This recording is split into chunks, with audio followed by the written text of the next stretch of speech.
రమ్మనల్ల నాన్నని నువ్వు కూడా రా. అత్తంగాని నువ్వు కొంత బువ్వ తిని పండురా ఎల్లడికి ఒక్కనాడికి ఇయ్యాల ఒక్కనాడుకు అంటాను మళ్ళా ఇయ్యాల ఒకటే నాదా ఇంకా ఎన్ని రోజులు. రేపు మీ నాన్న రమ్మంట కానీ ఏడకు మరి. నువ్వు కూడా రాయే జరా. అత్త అత్త చచ్చిపోయింది పాపం. అట్లా అనకురా మరి నేనేం చేయలే. ఉండబుద్ధి అయితే లేదు.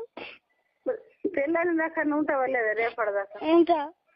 మరి మీ నాన్న చూడలేదు ఇప్పుడు వాళ్ళు వస్తారు నీ తాడికి చెప్పు. వాళ్ళు రాకుండా సరే కానీ రేపు రాత్రి ఉండబుద్ధి అవుతలే. ఇట్లా చదువుకోండి నేను ఇట్లా చదువుకోండి. చదువుకోవా మరి అయితే చెప్తా అమ్మకి చెప్తే నువ్వు ఏడకు నాన్న. అమ్మ